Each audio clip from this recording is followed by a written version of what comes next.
Bismillahir Rahmanir Rahim. In the last lecture, I started with the rectum and diseases, and my topic was surgical anatomy of the rectum.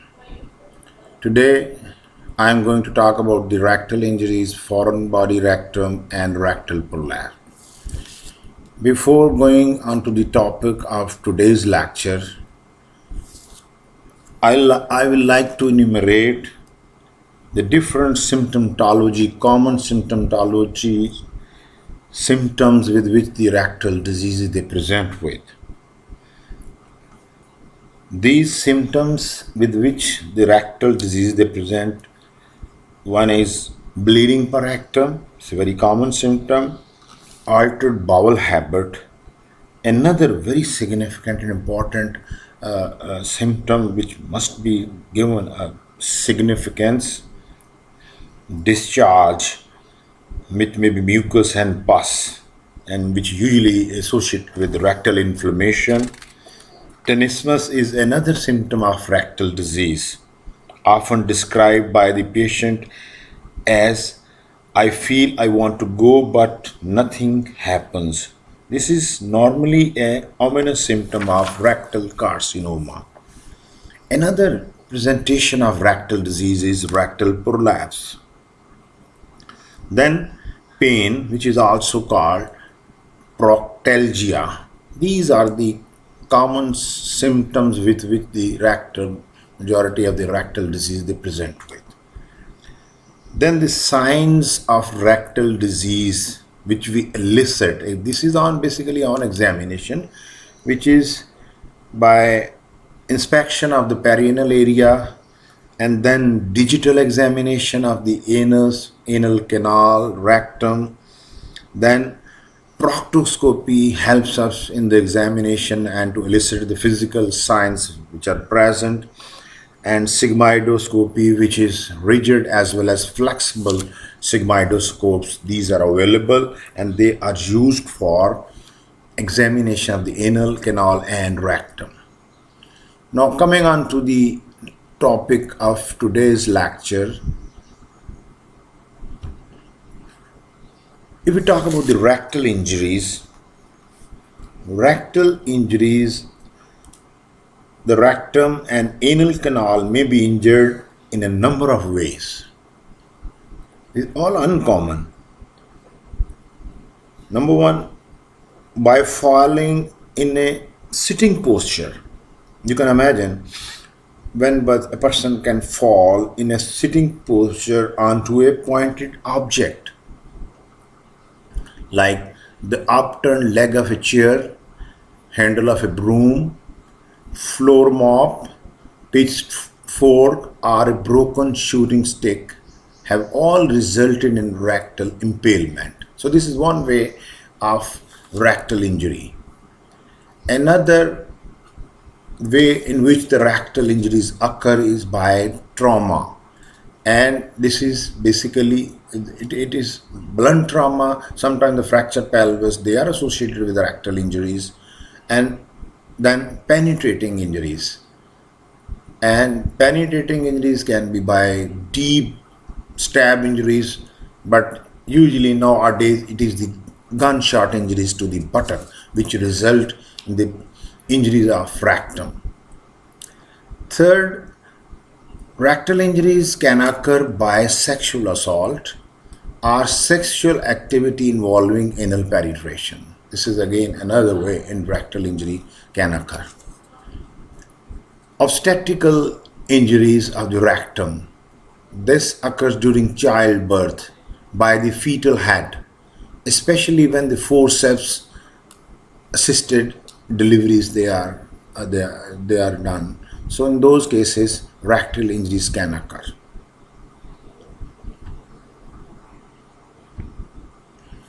Now, regarding diagnosis, we have to do clinical assessment, investigation, and what is clinical assessment in this case?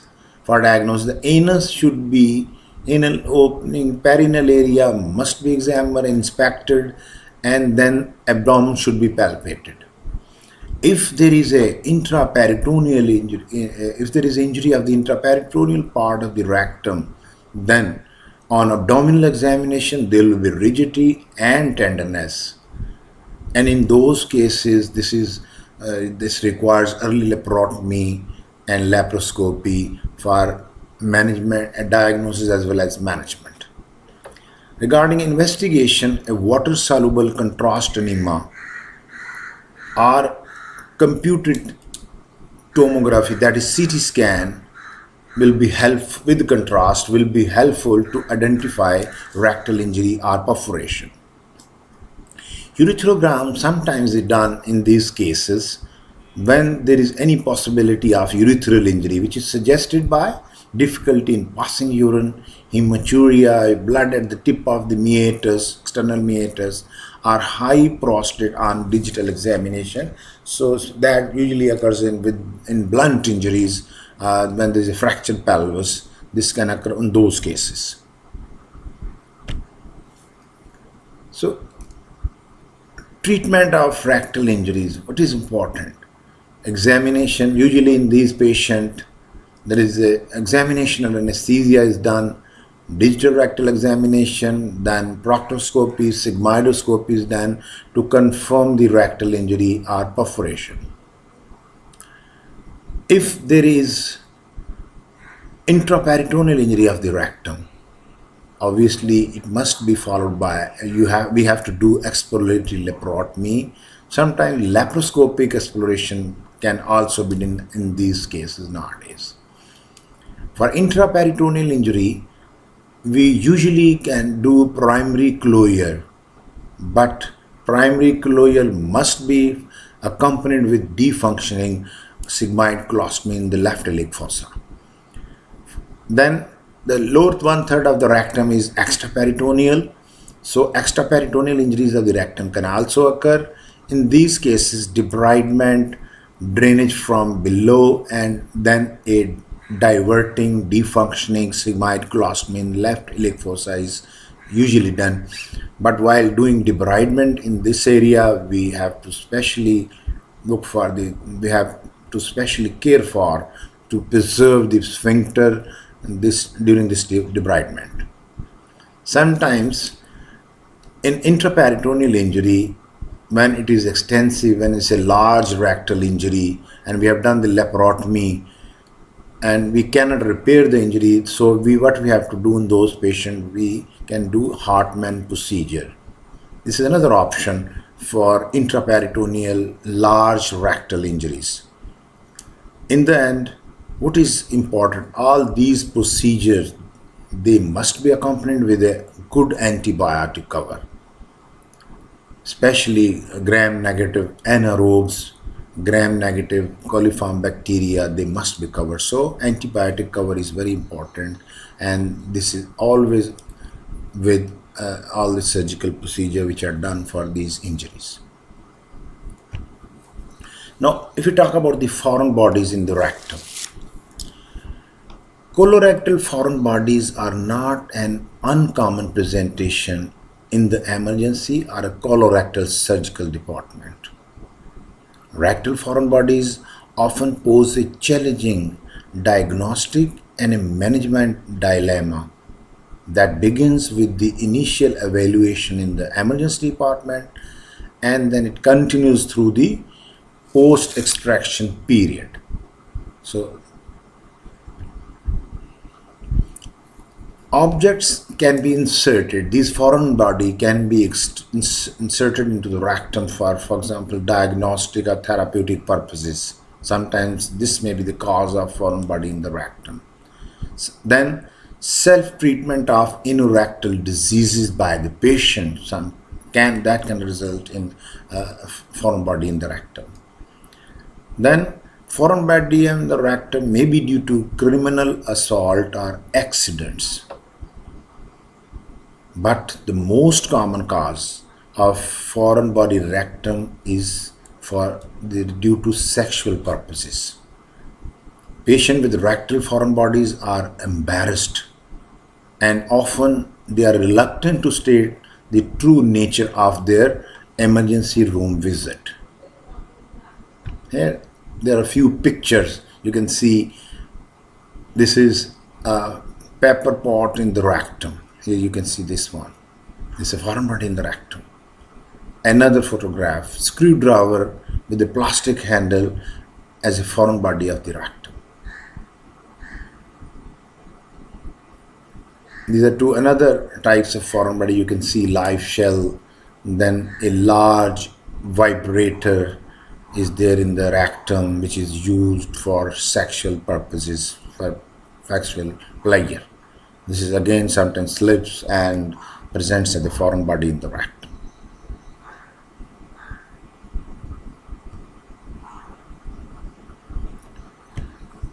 Clinical presentation in these patients, chief complaint, patient they present with rectal pain or abdominal pain. There may be bright red blood per rectum. There may be inability to have a bowel movement, and there may be rectal mucus leakage when there is a foreign body inside the rectum. In most of the cases, patient present several hours to days after the placement of the rectal foreign body. And on occasion, the foreign body has been even successfully removed, but the patient presents because the patient has delayed symptoms of bleeding, perforation, or even incontinence, then they present late. So physical examination in these patients. Now, if the object is distal and no significant trauma is present, then the examination can be quite benign in these patients. Frank peritonitis can occur if there is perforation above the peritoneal, that means in the intraperitoneal part of the rectum. In those cases, obviously, if there is injury, perforation due to foreign body, then will be a peritonitis. These are often palpable through the rectum. These palpable rectal foreign body, it can be palpated in either in the left or right lower quadrant. Sometimes this can occur, that you can palpate this foreign body in the left or right lower quadrant of the abdomen on abdominal palpation. The rectal examination, which is palpable in the on rectal examination, the foreign body may be palpable in the distal rectum. And if higher up may not be able to feel it, we are not able to feel it on digital examination. Bright red color per rectum is often seen, but it is not always present. That means, and it's not always that blood will be there in foreign body, and should not be interpreted as minimal injury. That means if blood is not there, that doesn't mean then the injury due to foreign body is minimal. Careful attention for status of the sphincter. That means we have to see what is the status of the sphincter on digital examination in these patients. Treatment. In majority of the patient, these foreign bodies can be retrieved through the per annum. Sometimes different methods we have to use to extract these foreign bodies from the through the anal orifice. The difficulty lies in the creation of a vacuum effect when trying to extract the object through the anus. But if insurmountable difficulty is expected in grasping any foreign body in the rectum, laparotomy is usually necessary. Sometimes we have to do the laparotomy, but in those cases, again, we can push the foreign body and the object can be pushed down into the assistant finger in the rectum, or removed by means of a rectotomy in a proximal area of the rectum. If there is considerable laceration of the mucosa, a temporary colostomy sometimes is visible. So these are the procedures which are done. Usually foreign body can be retrieved through the anus. Sometimes it is assisted with the laparotomy and foreign body is pushed from above downwards and retrieved through the anal opening. And very uncommonly, rarely these foreign bodies, we have to open the rectum and rectotomy, that opening in the rectum we have, and retrieving the foreign body through that opening. These injuries, there is a serious risk of associated necrotizing fasciitis. That means anaerobic infection, especially the clostridial infection, which occurs if there is a perforation, especially in the extraperitoneal injury of the rectum associated with the foreign body. And in those cases, we have to put on patient on broad spectrum antibiotics and covering the anaerobes, especially, and gram positive as well as gram negative anaerobes. Then we come to the rectal prolapse.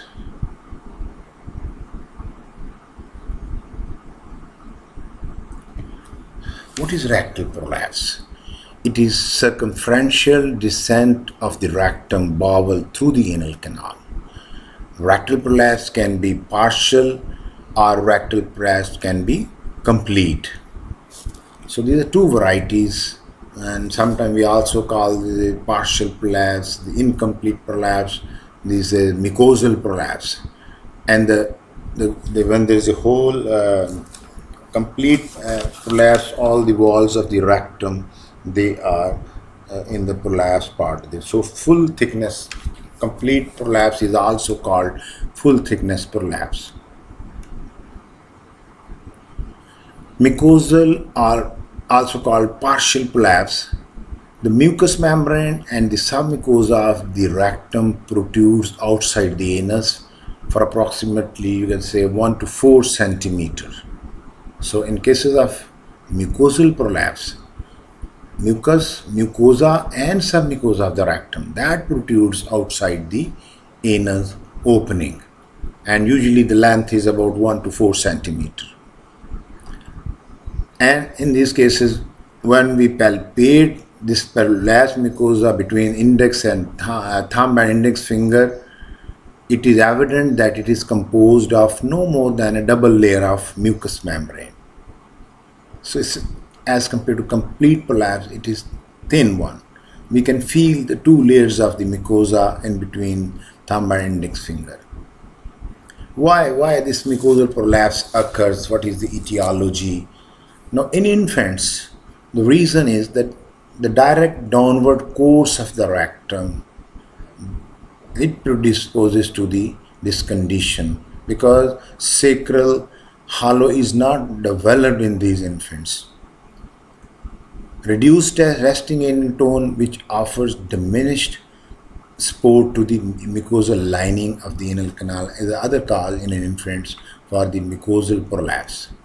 In children, the cause may be after an attack of diarrhea, straining, or from loss of weight, and this loss of weight leading to loss of fat in the ischiorectal fossa, which provides a support to the rectum.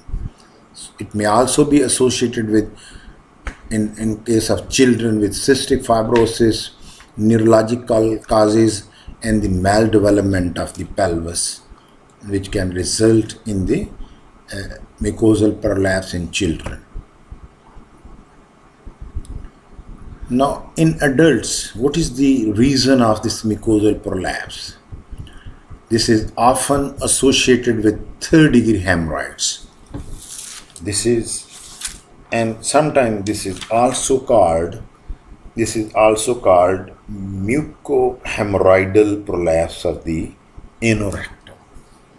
In the female, a torn perineum may be due to obstetrical causes, and in the male, straining from urethral obstruction. That can result in adults with mucosal prolapse. In old age, both mucosal and full thickness prolapse are associated with weakness of the sphincter. Then that means in old elderly people, mucosal as well as complete or full thickness prolapse may be associated with weakness of the sphincter mechanism. So in those cases we assess, in all the cases we assess the anal sphincter. But usually these are the elderly where weakness of the sphincter mechanism is usually found. It may follow an operation for fistula in ano. After fistulectomy, a partial prolapse or one side of the area where the operation, part of the anal verge where the operation has been done in fistula in ano, that can result in the partial one side part of that can prolapse through the anal opening. Now, prolapsed, and how we can differentiate between hemorrhoid and the prolapse. Prolapsed mucous membrane is pink in color. So if it is a prolapse of the rectum and there is mucosa, the color will be pink. While prolapsed internal hemorrhoids, they are plum colored and they are more pedunculated. So this is how we can differentiate it. This is one differential diagnosis: prolapsed hemorrhoids and prolapse of the rectum. So this is one point we can differentiate between prolapse rectum and the prolapse hemorrhoids. So treatment. In infants and young children, it is the one way is that by digital repositioning of the prolapse. The parents, they are taught to replace the protrusion and address any underlying cause. Then submucosal injection or bending. If the digital repositioning fails after a 6-week trial, injection of 5% phenol almond oil. Nowadays we use STD as a sclerosing agent and inject and this is usually done under general anesthesia in these children. Surgery in these patients with mucosal prolapse in infants and young children is very uncommonly done. Occasionally that is done and the child is placed in the prone jackknife position and we approach in the retrorectal space, enter the retro just below the coccyx, and the rectum is sutured to the hollow of the sacrum. This is through the perineal approach. Very, very uncommonly this procedure is done in mucosal prolapse in cases of infants and young children. Now the treatment of mucosal prolapse in adults. Local treatment, again we can inject sclerosing agents in the prolapsed mucosa, resulting in fibrosis and retracting inside the anal. So also we can apply rubber bands. Again this causes fibrosis and that can result in retraction of the mucosa and this results in relieving of prolapse, mucosal prolapse. Sometimes excision of the prolapsed mucosa. This is another way to treat the mucosal prolapse. When the prolapse is unilateral, as it occurs in, like I told you, in after operation in the fistula in ano. So when there is a unilateral prolapse, mucosa on one side is prolapsed, the redundant mucosa can be excised. Even in circumferential mucosal prolapse, an endoluminal stapling gun can be used to resect and anastomose the mucosa circumferentially. So this is endoluminal stapling technique which can be done for excision of the circumferential mucosa and treatment of mucosal prolapse in adults. We come to the complete prolapse or the full thickness prolapse, which is also known as procedentia. So the other name for complete or full thickness prolapse is procedentia. It is less common than the mucosal variety. Now, In cases of full thickness prolapse, the protrusion consists of all layers of the rectal wall and is usually associated with weak pelvic floor. This you must keep in mind. Complete prolapse means in the prolapse part, all the layers of the rectal wall are there, while it was not in mucosal prolapse. Only the mucosa where that was prolapse, and it is also the reason may be that the associated there is weakness of the pelvic floor.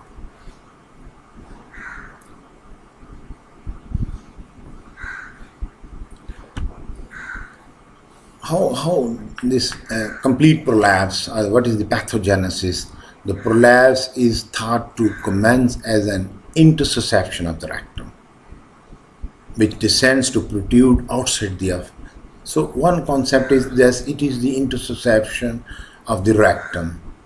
Rectum goes downwards and descends into protrude outside the anus. So intersusception of the rectum. What is complete prolapse? Intersusception of the rectum.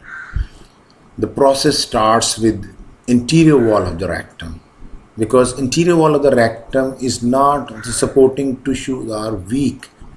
If we imagine the anatomy of the rectum, the interior wall is not, the support is less as compared to the posterior wall, especially in the female.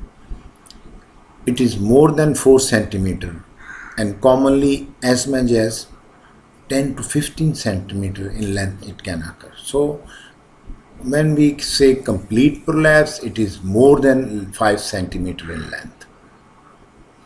So it can't be a mucosal prolapse which is more than 5 centimeter. It is mucosal prolapse is usually between 1 to 4 centimeter. But if it is, the length of the prolapse is more than 4 centimeter or 5 centimeter, you must keep in mind this is a complete prolapse. The prolapse will contain all the layers of the rectum. As far as 10 to 15 centimeter size of prolapse can also occur, complete prolapse. When we palpate a complete prolapse, full thickness prolapse between the index and the thumb, the prolapse feels much thicker than a mucosal prolapse, and obviously consists of a double thickness of the entire wall of the rectum. So that's where there's another on examination how we can differentiate between mucosal prolapse and a complete full thickness prolapse. The feeling here, all the coats are there in the walls, that's why it's a double thickness of the entire wall of the rectum. Any prolapse over 5 centimeter length contains interior between its layers a pouch of peritoneum. So here you can see when the prolapse is more than 5 centimeter, anteriorly a pouch of peritoneum also descends along the interior wall of the, so that forms a hernial sac.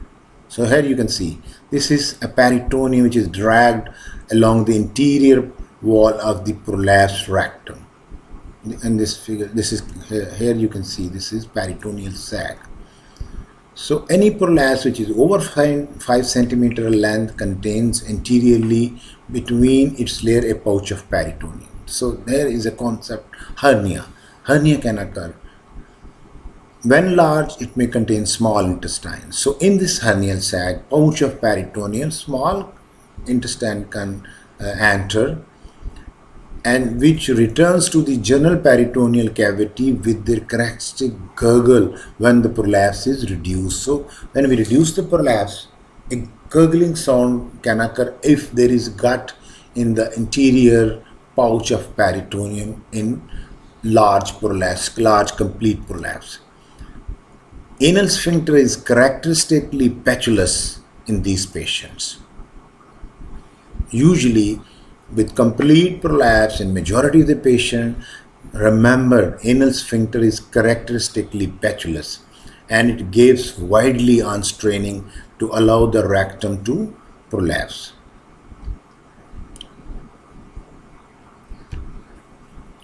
Incidence, we talk about the incidence. Complete prolapse is uncommon in children. Keep in mind that point. In adults, it can occur at any age, but it is more common in elderly people. Elderly people, they are more prone to develop this complete full thickness prolapse. Women are affected 6 times more often than the men, and it is commonly associated with prolapse of the uterus. In approximately 50% of the adults, fecal in approximately 50% of the adults with prolapse, fecal incontinence is also a feature. So, in complete prolapse in the adults, keep in mind maybe there is associated fecal incontinence. So, differential, when we talk about the differential diagnosis in cases of complete full thickness prolapse, a very large ileocecal intussusception in cases of child, rectosigmoid intussusception in adults, sometimes advanced fourth degree prolapse hemorrhoids may come in the differential diagnosis. So these points must be kept in mind when we are talking about the differential diagnosis in cases of complete prolapse. Now, what is the treatment of complete prolapse? Full thickness prolapse. Keep in mind, complete prolapse, surgery is required for these cases, and the operation can be performed via a perineal or abdominal approach. So there are two approaches. We can operate on these patients through the perineal approach, or there are operations which are done through the abdominal approach. Abdominal operations can be by an open or laparoscopic approach. So if we operate abdominal approach, both methods are done nowadays. Laparoscopic surgeries are being done for rectal prolapse, as well as the open laparotomy. With laparotomy, we can do abdominal rectopexy. Abdominal rectopexy, either laparoscopic or open, has a low rate of recurrence, less than 10%. So, abdominal approach is, in the sense, is better that it has less chances of recurrence. The rate is less than 10% with abdominal approach. But when the patient is elderly and very frail, a perineal operation is usually safer, and if necessary can be performed under regional anesthesia, anesthetic blockades. As an abdominal procedure risks damage to the pelvic autonomic nerves. This is regarding the abdominal approach.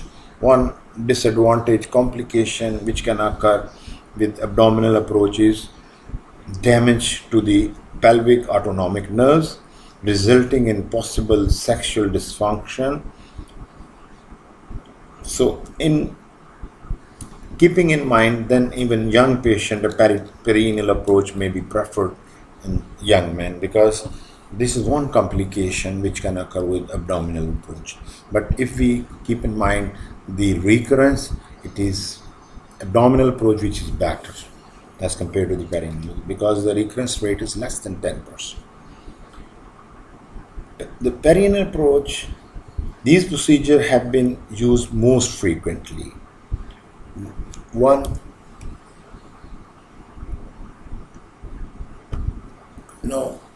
In elderly or very frail patient, a perineal operation performed in a spine anesthetic is usually safer.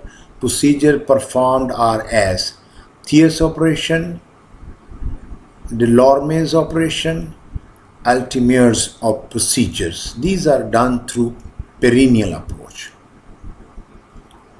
What is Thier's operation?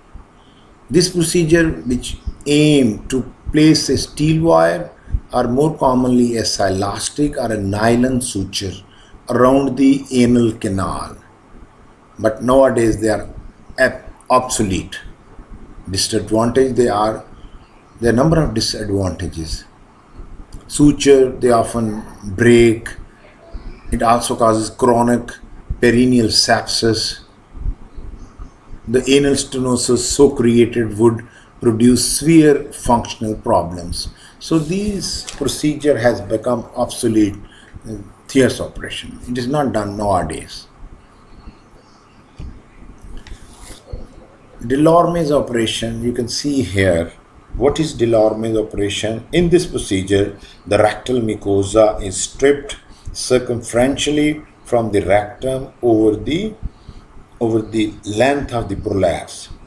The underlying muscle is plicated with series of sutures so that the rectal muscle is concentrated towards the anal canal. So you can see mucosectomy, all the layer has been cut, and here interrupted sutures, they are applied to plicate the muscle. So mucosectomy is circumferentially done in this procedure, and then interrupted sutures, they are applied like this to reinforce the muscle layer of the rectum. The excess rectal mucosa is excised and a mucosal anastomosis is performed. So in this case, after suturing the muscle, applying these interrupted sutures, strengthening the muscle, then mucosa is also anastomosed circumferentially. This is Delorme's operation through perineal approach. What is Altemier's procedure? In this procedure, we excise the prolapsed rectum and the if it advanced, and the associated sigmoid colon through the perineal approach, and then construction of a colo-anal anastomosis. So, what is Altemier's procedure? Whole prolapsed rectum, and if it advanced, sigmoid colon is excised and a colo-anal anastomosis is done. But remember, this is done through the perineal approach from below. This is the advantage of this procedure, but it's not very commonly done. Then abdominal approach. What are the different procedures which we do with abdominal approach? An abdominal rectopexy has a low rate of recurrence. As an abdominal procedure risks damage to the pelvic autonomic, as I previously told you, the abdominal approach, one disadvantage, one complication is nerve injury to the autonomic nerves, which results in a possible sexual dysfunction, and this must be kept in mind when we are doing these operations in young adults. So in those cases, we prefer that if it is possible, we perform through the perineal approach. Abdominal procedure, as I told you, they can be performed laparoscopically or with open technique. Number of procedures they are done from the abdominal approach.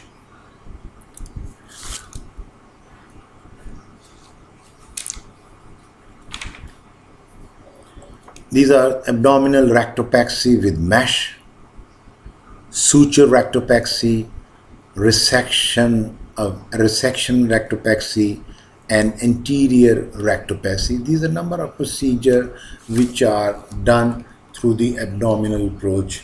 Again, I repeat, this can be done laparoscopically or it can be done with the open technique. The principle of all abdominal operations for rectal prolapse is to fix the rectum in its normal anatomical position. Many variations has been described, as I told you the name of different procedure. For example, including inserting a sheet of polypropylene mesh between the rectum and the sacrum, hitching up the rectosigmoid junction with the Teflon sling, Then and it is done into the front of the sacrum, or sometimes even simply suturing the mobilized rectum to the sacrum using 4 to 6 interrupted non-absorbable sutures. This is called suture rectopexy. Currently, the technique is most often performed laparoscopically, as I told you. Nowadays, we prefer that if it can be done laparoscopically, that should be preferred. So these are the number of procedures I told you which are done through the abdominal approach. And this is all about this one you can see abdominal rectopexy. Rectosigmoid junction is with the mesh hitched to the sling. It is a sling which has been fixed with the sacral promontory at the level as this. You can see that this is mesh which has been used to sling the rectosigmoid junction to the sacral promontory. So number of procedures, they are done through the abdominal approach. Keep in mind the only problem, these are usually preferred in elderly people. In young, we try to perform the procedure from below, perineal approach. Reason is that when we dissect the rectum in this space, in the pre-sacral area, pelvic autonomic nerves there can be injured, and this can result in sexual dysfunction. This is one complication which you must keep in mind when we are doing operation through the abdominal approach. And this is all about the rectal prolapse and its varieties, and what is the treatment, how we treat this person. So in summary, rectal prolapse may be mucosal or full thickness. If full thickness, the whole wall of the rectum is included. It commences as a rectal intussusception. In children, the prolapse is usually mucosal and should be treated conservatively. In the adult, the prolapse is often full thickness and is frequently associated with incontinence. Surgery is necessary for full thickness rectal prolapse.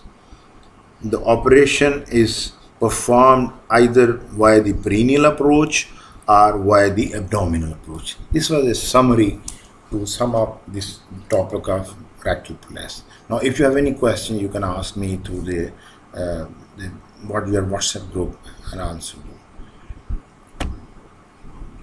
Thank you.